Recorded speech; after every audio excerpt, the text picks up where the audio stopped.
Est-ce que vous pouvez vous présenter succinctement? Oui. Est-ce que vous m'entendez bien là? Oui, oui, 5 sur 5. Alors moi j'ai eu 3 vies. Ma première vie, j'ai étudié les études d'ingénieur, et puis philosophie, et puis théologie. Je suis devenu prêtre catholique, jusqu'au jour où j'ai décidé de me marier. Et à ce moment-là, je me suis retrouvé sur le trottoir. Et donc j'ai dû réinventer un autre job. J'ai eu un peu de chance. Après quelques années, je me suis retrouvé au sommet de la Commission européenne, au moment où Jacques Delors était en train de créer sa cellule de prospective. Et moi, j'ai été chargé des religions, de l'éthique, de la sociologie, de l'histoire, enfin, toutes les soft matters dont les autres ne voulaient pas s'occuper. L'Europe de maintenant, Maastricht, qu'est-ce qu'on en pense? Alors, ça a été un petit peu passé. L'Europe qu'on en force, avait non pensée avec Jacques Delors était de centre-gauche. Elle est devenue ultra libérale. C'est-à-dire qu'elle ne satisfait plus que quelques multinationales. Et encore. Et donc, c'est tout faux. Tout ce qu'ils font pour le moment est faux. Sur les semences, ils se sont trompés. Sur Monsanto, ils se sont trompés. TAFTA. Tout est faux. CETA. Mais, qui a écrit les traités, c'est quand même nous, il y a 20 ans. L'article 50, ça vous parle? Il y a bien pire, l'article 123. Ça dit? L'article 123 est le pire des articles qu'on ait jamais écrits. Ça interdit aux banques centrales de faire de l'argent. Et ça oblige les banques centrales de demander aux banques de faire de l'argent pour eux, et puis de le prêter à la banque centrale avec un intérêt. Et donc toute la crise de la dette est produite sciemment par l'article 123. C'est toi qui as écrit ça? Et ça a été écrit, ça s'appelle... C'est toi qui as écrit ça? Non, c'est pas moi qui ai écrit l'article Ça, je suis 123. rassuré. Mais c'est probablement J.P. Morgan et quelques-uns, toujours les mêmes. C'est C'est... asservir les peuples par la dette? Oui, Pourquoi personne ne le dit? je sais pas.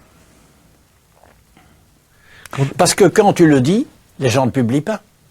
Tu vois, si je vais dans le journal Le Monde, qui l'a dit?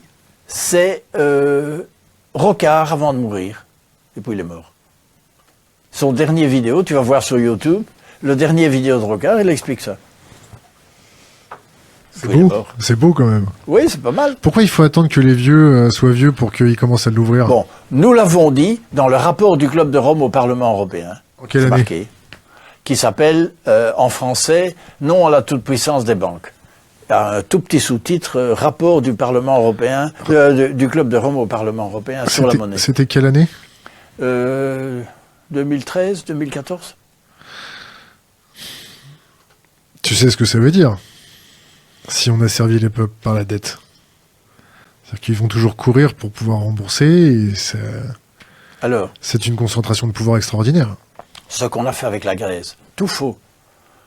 Parce que Delors, du temps de Delors, quand les Espagnols sont entrés, les Portugais et les Grecs, on a dit « Ah, ils ont des dettes énormes. » Très bien, très bien. Et Delors a dit « We give money. » Nous donnons de l'argent, nous ne prêtons pas. Pourquoi?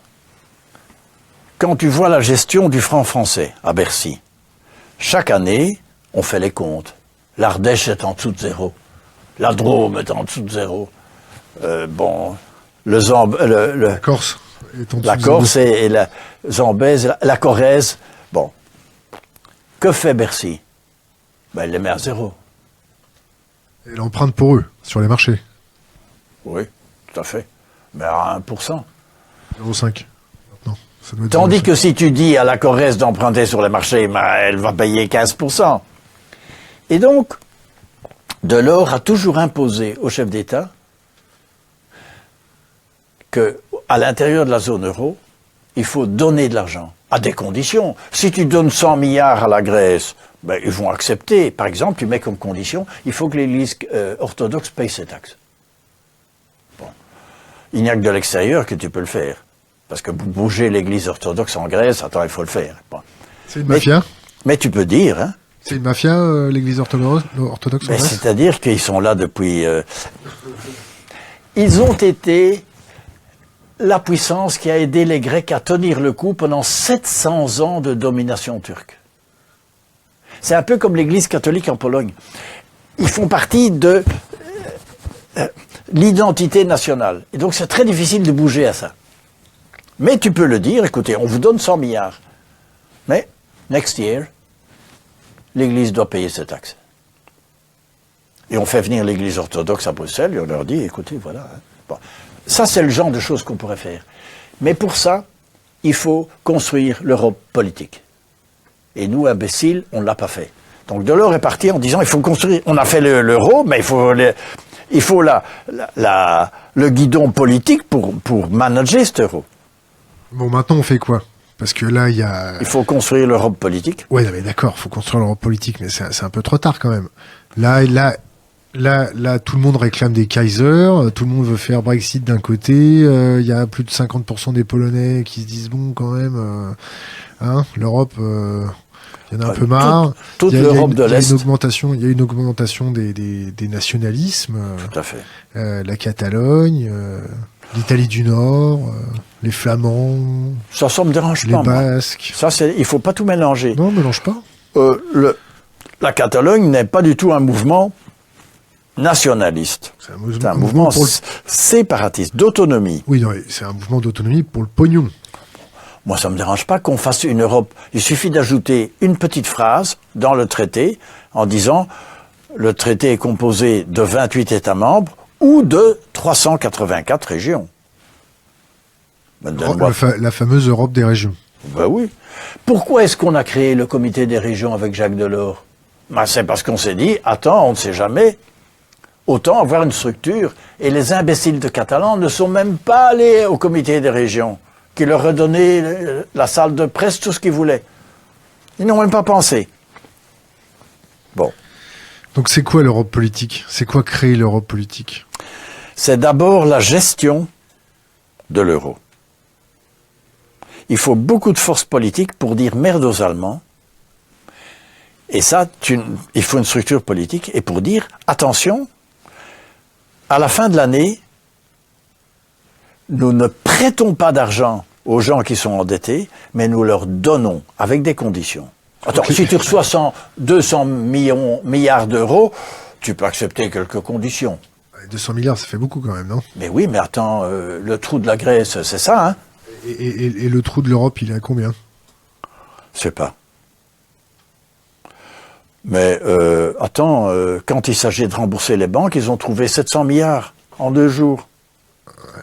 Le LTRO, le quantitative easing, et je t'en passe les meilleurs, c'est ça? Et évidemment, c'est ce que les Allemands ne veulent pas. Enfin, le type dans son wheelchair, là, ils veulent absolument pas. C'est créer des bonds européens. On fait des bonds européens et on fait de la dette. On fait des bons du trésor, comme font les Américains. Oui, donc les Américains, ils font de la dette. D'accord. Les T-bonds américains... Dans 30 ans, il est possible qu'on ait un système monétaire, parce qu'on va monter de niveau de conscience, qu'on ait un système monétaire où il n'y a plus d'intérêt. Voilà. Ça, c'est possible. Alors, tu parles de niveau de conscience. J'adore cette phrase. Est-ce que tu es au courant de la consommation énergétique, du pic énergétique, de l'épuisement des ressources, de choses comme ça? Tout à fait. Donc, tu es en train de me dire... Je m'excuse, je vais vous choquer. Oui, le Club de Rome. Et donc... Tesla. Oui, c'est un génie. Oui, le Serbe. A inventé une voiture qui a fait 600 km avec un moteur quantique. On a fait brûler son laboratoire 2 fois et on l'a fait exploser 1 fois, pour être sûr. Les 7 Que sœurs. ce moteur quantique... Bon. Il y a des ingénieurs qui ont fait tourner ce moteur quantique, ils sont tous morts dans un accident d'avion, de voiture, ou bien une intoxication alimentaire. Oula, t'es complotiste en plus. Il y a un gouvernement qui, l'année passée, le gouvernement indien a dit, moi j'ai pas de charbon, j'ai pas de pétrole. Donc il a demandé à M. Tewari, qui est une toute grande famille d'ingénieurs de l'Inde, de développer une moteur quantique. L'ambassade d'Amérique et plusieurs ambassades occidentales et d'Arabie Saoudite lui ont dit, you should not do that. Pour ta propre sécurité. Et donc, il a décidé de mettre l'armée autour du laboratoire. Et il continue. Encore en ce moment? Oui. Il suffit d'aller voir, on voit la photo du moteur quantique. Bon. Nous sommes dans une phase expérimentale. On est en train de rattraper ce que Tesla a dit il y a 100 ans. Attends, hein? Ça fait 100 ans. Hein? Mais, si ce moteur quantique, donc ça consomme 50 watts et ça produit 10 000 watts indéfiniment. Donc tu crées une centrale, au lieu de nucléaire, une centrale quantique, qui, le coût de l'énergie, c'est 0. Bon, ça fonctionne avec le champ de Planck, je ne vous passe les détails.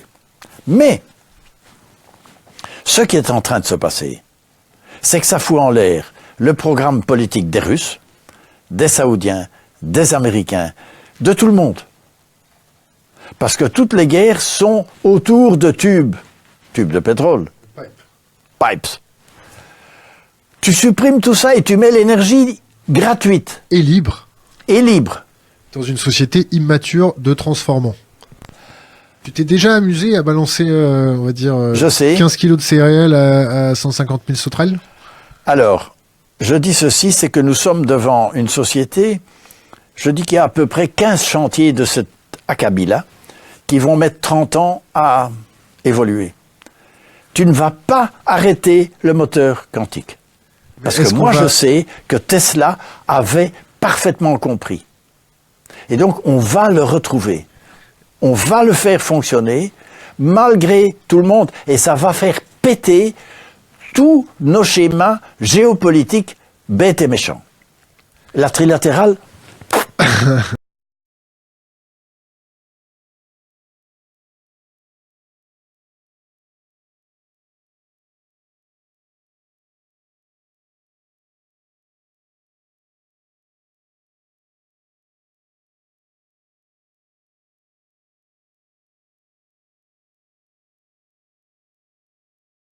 Tu comprends? C'est la plaque tectonique.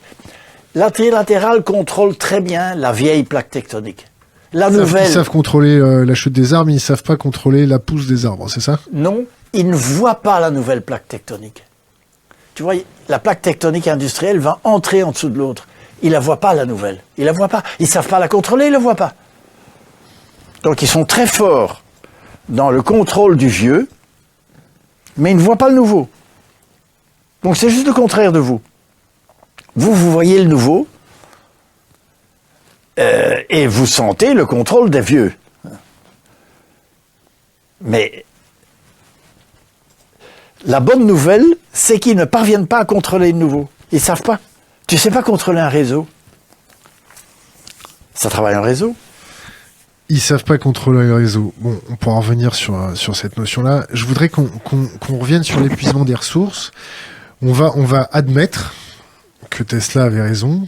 Oui, c'est une hypothèse de travail. Qu'il y a dans les coffres énormément de solutions. Il y a un bouquin sur Tesla qu'il faut lire absolument. Qui est?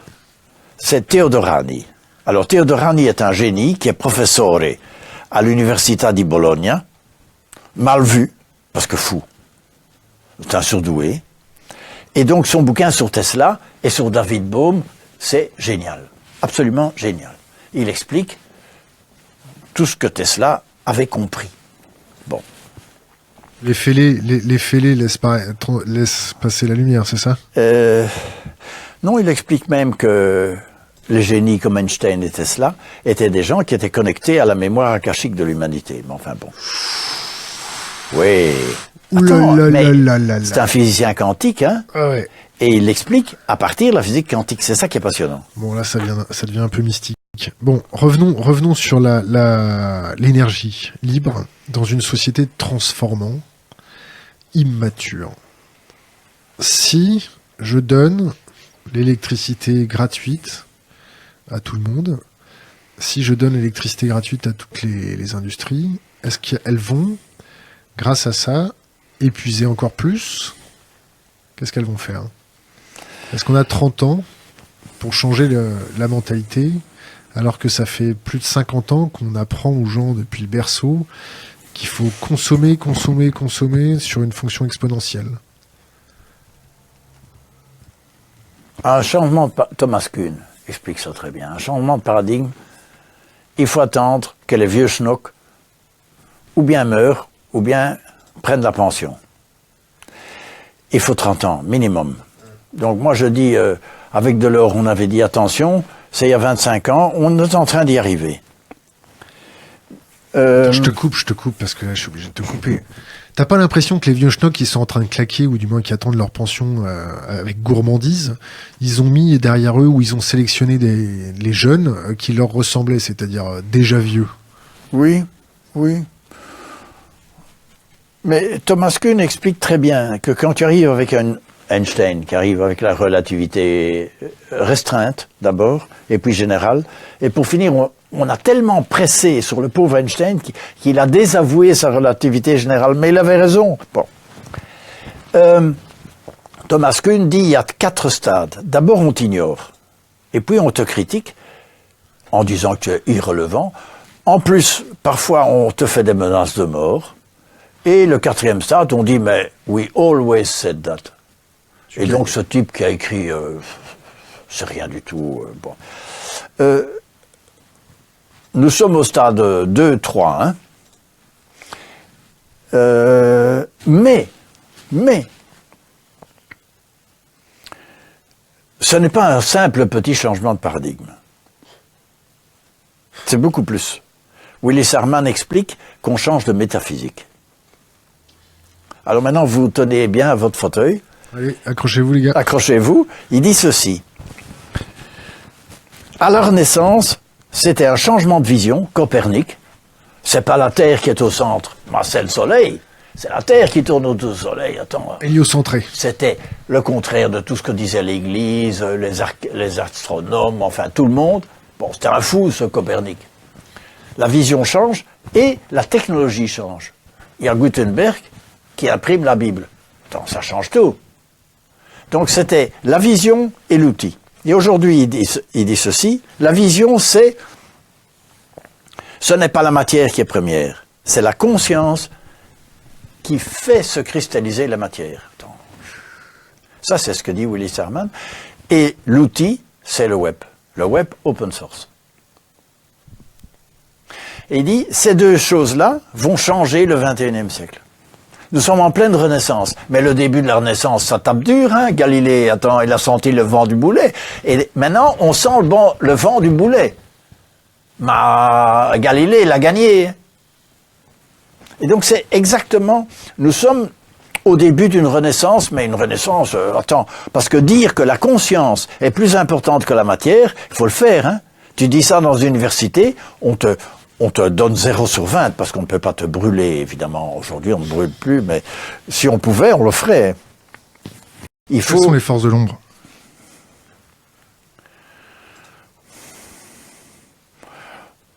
C'est d'abord notre peur collective du changement.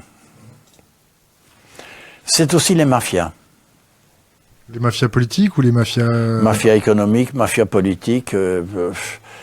tu as toutes sortes de... Tu as des mafias religieuses, l'Opus Dei. Et la mafia, si tu veux, tu donnes ça au début, et puis tu es... Et donc c'est comme une intelligence collective négative. Attends, c'est fort, hein? Bon, et en politique, il faut tenir compte de l'intelligence collective positive, mais aussi du négatif. C'est ça qui n'est pas simple. Alors, si on peut se tutoyer, t'es belge. Oui. On va envoyer un peu de steak, c'est ce soir, on est en direct, il est 18h39. Ces forces de l'ombre, si elles gagnent, C'est-à-dire que si ta prospective un peu utopiste de le changement de civilisation, il va y avoir l'empowerment de la population va s'emparer de ces nouvelles valeurs, va y avoir un basculement des consciences pour avancer ensemble. Bon, d'accord. Si ça marche pas, si entre guillemets les forces de l'ombre gagnent, c'est-à-dire que le capitalisme prédateur asservit l'esprit critique de la masse, que la masse est mise en esclavage par de l'intelligence artificielle ou, on va dire, remis au rebut, qu'est-ce qui va se passer? Alors, il est clair qu'il y a des gens qui désirent vraiment faire ça. Et ils l'ont publié, ils l'ont dit. Qui? Des gens comme ceux qui possèdent la Banque centrale américaine, qui est une banque privée. C'est toujours JP Morgan, tu retrouves toujours les mêmes. Il y a des gens, le Bilderberg Group, la trilatérale. On connaît la trilatérale. Oui. Qu'est-ce que tu leur reproches? Mais ce sont des gens qui sont là pour protéger, d'abord pour protéger leurs intérêts, mais plus que ça, pour diriger le monde vers une aliénation vraiment du grand nombre. Je crois. Si je te dis la démographie nuit à la qualité des cerveaux, ça te fait penser à quoi? Ben alors, on tue des gens, hein. On imagine des maladies, tout ça est prévu et c'est possible. Tout ça sont des scénarios tout à fait possibles. Alors qu'est-ce qu'on fait? Alors, moi, ma conviction personnelle, mais c'est un choix. Je sais et je sens que Teilhard de Chardin, le vieux Teilhard de Chardin, a raison. Et il a dit, attention, les petits copains, au début du XXIe siècle, vous allez voir, l'humanité va être confrontée à une série d'une vingtaine de problèmes inextricables, insolubles et connectés les uns avec les autres. Ma che facciamo? Qu'est-ce qu'on fait? Et à ce moment-là, dit-il, comme dit Einstein, on ne résout pas les problèmes au même niveau auquel on les a posés. Donc il faut s'élever. Et il dit, voilà, c'est évident que nous allons passer dans la noosphère. Et moi, je suis convaincu, je le sens, que nous y sommes déjà. Il faut que tu explicites la noosphère. Cette noosphère, pour Teilhard, ça vient de nous. Et nous, en grec, c'est l'esprit et l'âme. Et donc la noosphère, c'est en même temps Internet, c'est-à-dire quelque chose qui nous relie tous, mais qui a une valeur beaucoup plus subtile aussi. Et donc, je crois que nous sommes en train de tous changer de niveau de conscience. Thinkerview, c'est ça. Vous êtes des porteurs de ce nouveau niveau de conscience. Et plus on est dans la noosphère, plus on est furieux. On est furieux parce qu'on voit de plus en plus, et de mieux en mieux, et de plus en plus clairement, tout ce qui est merdique. Et ce qui est positif. Et ce qui est positif. Et les gens sont furieux, c'est ça qu'il faut expliquer aux gens. C'est que leur colère, quelque part, est liée au fait qu'eux-mêmes changent de niveau de conscience, mais ne s'en rendent pas compte. Parce qu'ils regardent vers le bas, ils ne regardent pas vers le haut. S'ils gagnent, ces gens-là, du moins s'ils arrivent à imposer suffisamment longtemps leur paradigme, ou du moins leur vision du basculement, qu'est-ce qui se passe? Tu sais ce qu'ils vont faire? Ils vont se faire pendre? Non. Et ça va se passer. On va injecter dans des volontaires, petite injection, et là-dedans, il y a 1 milliard de petits ordinateurs biologiques de la taille d'une cellule qui s'auto-reproduisent dans l'organisme. D'après Kurzweil, we will enhance human potential. Donc on va augmenter le potentiel humain. Donc ton fils, à l'école, on lui dit, écoutez, il faut un peu enhance human potential, et on lui fait une petite injection. Si tu ne fais pas l'injection, on le met dehors de l'école. Nous sommes dans 30 ans. Ils vont injecter 100, 1 millier de gens, et puis on va se rendre compte tout d'un coup que les recherches actuelles du cerveau montrent que oui, le cerveau a une fonction d'ordinateur, de dispatching de l'information. Ce n'est qu'une des 4 fonctions du cerveau. Parce qu'on a découvert maintenant, Pibram et d'autres ont découvert que le cerveau est aussi un émetteur, un récepteur de lumière et qu'il y a une communication entre le cerveau ici, mais aussi le cerveau du cœur et le cerveau de l'intestin. Qui ont des neurones dans l'intestin. Hein. Oui, et qu'il communique. Comment est-ce qu'une cellule, tu te coupes ici, comment est-ce que le corps sait qu'il doit reproduire des cellules demain? Ben attends, on ne sait pas. Il y a une communication de lumière qui est, et il y a aussi une mémoire dans l'ADN. Et donc les cellules parviennent à faire la synthèse de tout ça. Donc là on revient à l'épigénétique, c'est ça? L'épigénétique est le début, l'embryon d'une réflexion là-dessus.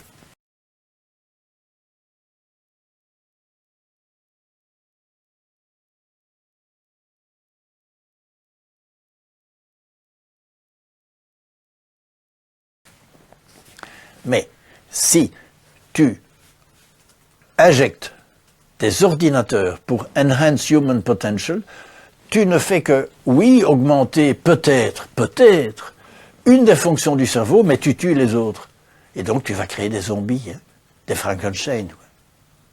Et quand ils en auront créé 1 millier, ils vont se rendre compte, et là, Singularity University disparaît du jour au lendemain, et tous les GAFA vont se réorienter vers un débat éthique qui aura lieu où? En Europe. T'es optimiste? Non, il n'y a pas d'autre solution. Alors, There is no alternative. D'accord. Mais c'est dans l'autre sens.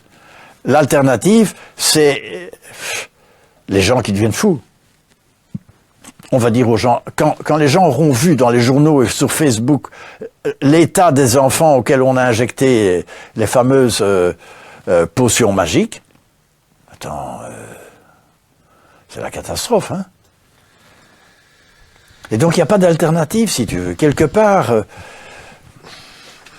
Dis-moi, s'il n'y a pas de plan B, s'il n'y a pas d'alternative, on va dire, on s'approche d'un... L'alternative, c'est la civil... Terre qui devient désert, hein, et la vie qui disparaît. Un effondrement de civilisation à grande échelle. Et je crois que ça va se passer en partie. Je crois que le système a besoin... D'une bonne purge, c'est ça? Non, en politique, les gens évoluent avec un coup de pied au cul, quoi. Malheureusement. Quand tu étais à l'Europe, est-ce que tu trouvais les politiques un peu rétrogrades, arriérées Oui. Et ce que j'ai surtout compris, quand Delors a présenté son livre blanc aux chefs d'État, les chefs d'État ont dit « Mr. Delors, this is very interesting, let us go to the next point. » Donc, pourquoi? Parce qu'il est très difficile, extrêmement difficile, en politique de vendre le changement. Alors tu peux pas te faire élire. Alors le premier politicien qui dit la vérité, c'est quoi? La vérité, c'est que il n'y a plus de jobs industriels, il y en aura de moins en moins. Le dernier rapport d'Obama, qu'on a tenu secret, montre que dans les low-wage jobs, 74% vont disparaître. 74. Et dans les middle-wage jobs, c'est 34%. Et les high-paid jobs, c'est 4% qui va disparaître. Alors, attends. Le high-paid job, qu'est-ce que tu entends par high-paid job? Au-dessus de $40 l'heure. C'est high-paid job au-dessus de $40 de l'heure? C'est ce que dit le rapport. Donc, les $20 l'heure, $30 l'heure, $40. Au-dessus de $40, no problem. Entre 20 et 30, c'est 35% de jobs qui s'en vont. Et dans les low-paid, en dessous de $20, c'est 75% qui s'en vont. Ça fait beaucoup quand même. Ça fait beaucoup. 75, c'est 75%. Et ça, il n'y a aucun politicien qui a les couilles pour le dire. Parce que le premier, si tu dis la vérité, mais tu vas pas être élu. Tu auras une statue sur la place, mais ta vie politique, elle est finie. L'argent est une convention. Les Templiers en parlaient. Le Bitcoin, il y a des gens qui sont tout à fait enthousiastes du Bitcoin. Je dis que le Bitcoin est une création électronique de monnaie, mais sans aucune garantie. C'est-à-dire que la monnaie, c'est une convention entre toi, citoyen, et moi, banque centrale, qui dit, je certifie que cette monnaie est repayable en or, éventuellement. C'est fini ça. Oui, mais enfin, je garantis, moi, banque centrale, que cette monnaie n'est pas Du vent. du vent. Même si Là, elle là, l'est. toutes Même les si banques elle centrales, l'est. elles font que Bon. du vent, là. Les problèmes monétaires, il y a très peu de gens qui les comprennent. Ça tombe bien, t'es à la bonne place pour les comprendre, là. Maintenant, je vous donne juste une idée. Le plus grand spécialiste sur les questions monétaires, c'est Bernard Liétard, mon copain. Dans un livre de recherche qu'il fait, il montre que le problème sont les axiomes de base de la monnaie. Nous avons créé une monnaie rare. Or, on peut très bien créer une monnaie abondante. C'est l'avantage des monnaies alternatives, c'est qu'elles sont abondantes, elles sont créées par les citoyens. Mais elles sont basées sur rien. Oui, mais la monnaie de l'Amérique est basée sur rien aussi. Exact. C'est une convention symbolique, la monnaie. C'est depuis 72 où c'est plus baqué sur l'or, c'est ça depuis 72, quand oui, je crois. 72, ouais. Qu'est-ce que tu penses du journalisme? Des journalismes. Est-ce que les journalistes font correctement leur travail pour informer la population de tous ces enjeux? Si tu lis, une chose que j'aime bien, c'est GEAB. Ah, le think tank GEAB de Franck Bianchiri, qui est décédé il y a... Bon, je me rappelle plus. Il y a 4 ans.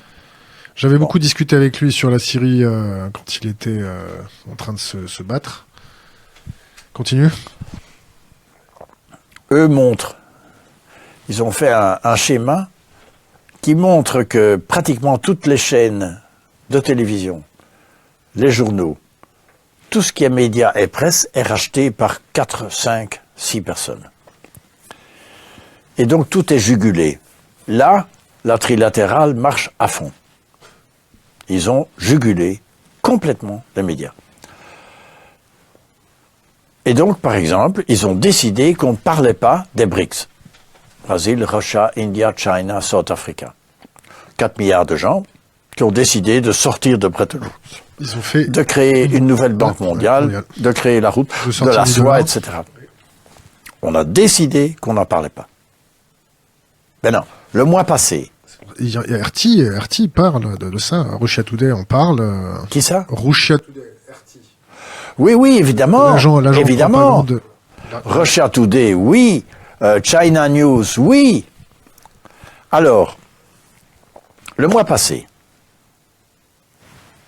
la Chine décide, dans un silence total, un petit article en 10e page dans Le Monde, la Chine décide d'acheter son pétrole en yuan, convertible en or à Hong Kong. C'est beau. C'est la fin du dollar, 1, c'est la fin du pétrodollar, 2, c'est la fin de la politique de Kissinger, 3, c'est la fin de Bretton Woods. Punto et basta. Donc la Personne ne l'a dit. On va pas parler de l'effondrement des États-Unis comme ça, voyons, Marc. Non, on pourrait simplement constater que c'est la fin de Bretton Woods. C'est aussi la fin des États-Unis. S'il y a une dédollarisation du monde, c'est la fin de l'énorme avantage monétaire qu'avaient les États-Unis, c'est qu'ils pouvaient faire tourner la planche à billets indéfiniment et tout le monde accepte ces faux billets. Oui, ce sont des faux monnayeurs, mais officiels. Ok, c'est pas ça qui faisait le plus peur.